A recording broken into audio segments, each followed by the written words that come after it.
नमस्कार दोस्तों, 2023 का पहला महीना यानी जनवरी बीत चुका है, फरवरी चालू हो चुका है और दिसंबर के अंत में भारत के अंदर 10 बड़ी विधानसभाओं के अंदर चुनाव होने हैं, जिनमें से राजस्थान, मध्य प्रदेश, कर्नाटक, आंध्र प्रदेश ये बड़े नाम हैं।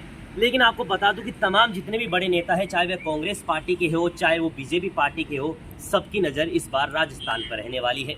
जी हाँ दोस्तों, वही राजस्थान जिसमें एक बार कांग्रेस की सरकार तो एक बार बीजेपी की सरकार आती है। ऐसा क्यों? क्योंकि यहाँ पर सबसे ज़्यादा गुर्जर वोट ही डिपेंड करता है कि किसको सरकार में लाना है। पिछली बार कांग्रेस की सरकार बनी थी, वो इसलिए बनी थी क्योंकि कांग्रेस ने मुख्य चेहरा सचिन पायलट को सामने रखा था, जिससे सभी गुर्जरों ने सचिन पायलट यानी कांग्रेस के पक्ष में अपने वोट दिए थे।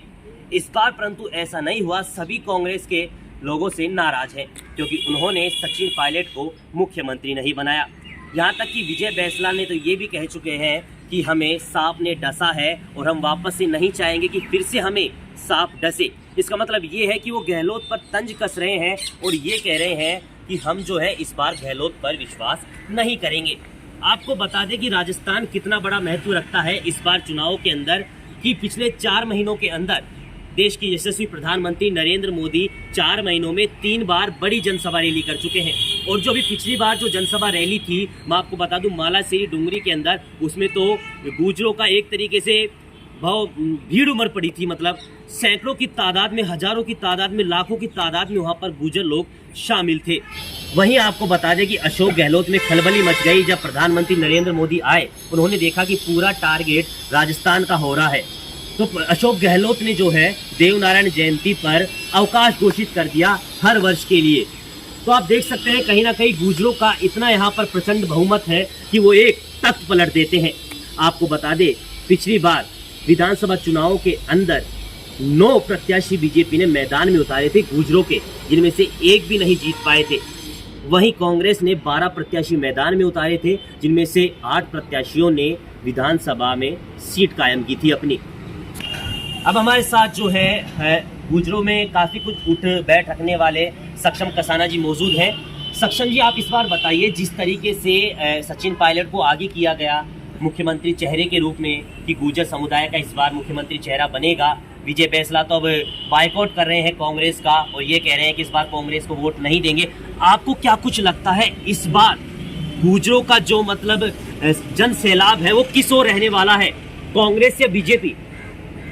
देखिए, मेरे हिसाब से तो जैसे पायलट साहब की बात करें जी, तो दौसा से करौली, भरतपुर वगैरह जहाँ से उनके पिताजी ने भी चुनाव लड़े हुए हैं, तो वहाँ से तो मेरे ख्याल से उनका वोट कोई काट नहीं सकता जी। और दूसरी जगह अगर हम बात करें कि कर्नल बैंसला जी का जो जन्म स्थल है जी, वहाँ की साइड के जो गुर्जर हैं तो वहाँ से वोट कट सकते हैं। बिल्कुल, मैं आपको एक बार बता देना चाहता हूँ कि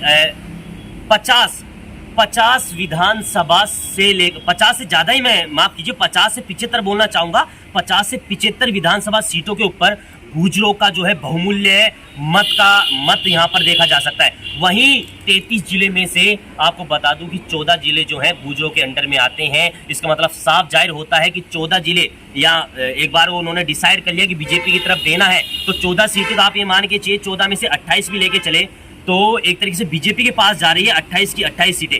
आपको क्या लगता है इस बार बीजेपी कहीं ना कहीं सरकार बना पा रही है?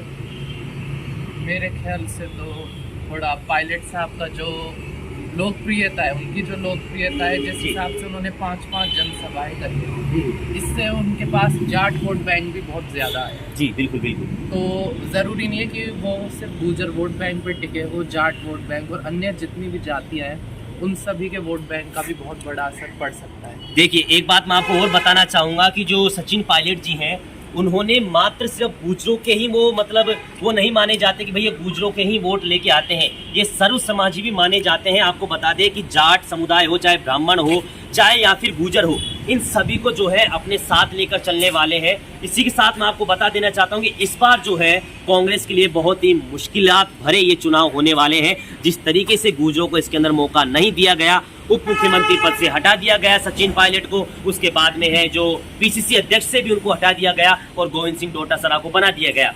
तो ये तो दिसंबर के अंत में ही पता पड़ेगा कि क्या कुछ राजस्थान की सियासत के अंदर बदलाव होने वाले हैं। धन्यवाद।